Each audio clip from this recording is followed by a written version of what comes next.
जंगल में नदी के किनारे एक पेड़ के तने में एक नन्ही चींटी ने अपना घर बनाया हुआ था। वह बहुत मेहनती और समझदार थी। सारा दिन वह खाना इकट्ठा करने में लगी रहती थी। उसने अपने घर में बहुत सारे बीज और अनाज के दाने जमा कर रखे थे ताकि बरसात के मौसम में उसे खाना ढूंढने में कोई परेशानी न हो। गर्मियों की एक दोपहर चींटी को प्यास लगी तो वह नदी के किनारे पानी पीने गई। अचानक तेज हवा का एक झोंका आया और चींटी नदी में गिर गई। पानी बहुत तेज और गहरा था। वह बहने लगी। एक फाख्ता नदी के किनारे एक पेड़ पर बैठी चींटी को बहते हुए देख रही थी। उसने पेड़ से एक पत्ता तोड़ा और उड़कर नदी में चींटी के पास फेंक दिया। चींटी ने फाख्ता को पत्ता फेंकते देखा और तुरंत उस पत्ते पर चढ़ गई।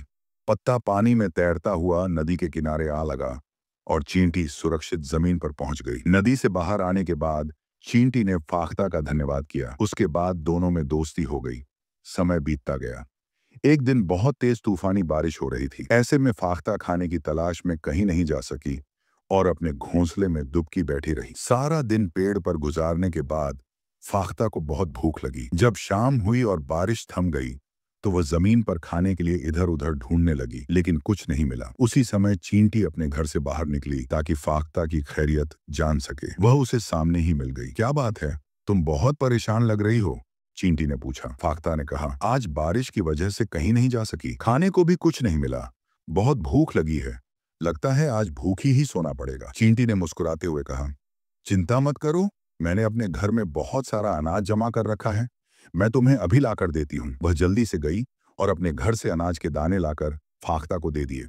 फाख्ता ने पेट भरकर दाने खाए और चींटी का धन्यवाद किया। चींटी ने कहा, धन्यवाद की कोई बात नहीं, तुमने मेरी जान बचाई थी, मेरा भी फर्ज था कि मैं तुम्हारी मदद करूं। मैं सारा दिन मेहनत करके अनाज इकट्ठा करती हूं ताकि बरसात के मौसम में काम आ सके। तुम भी अनाज इकट्ठा करने में मेरी मदद करो, हम दोनों मिल बांट कर खाएंगे।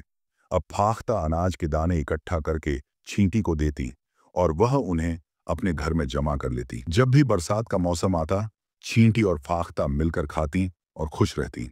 बच्चों, इस कहानी से हमें यह सीख मिलती है कि हमें हमेशा एक दूसरे की मदद करनी चाहिए और मिल बांट कर खाना चाहिए।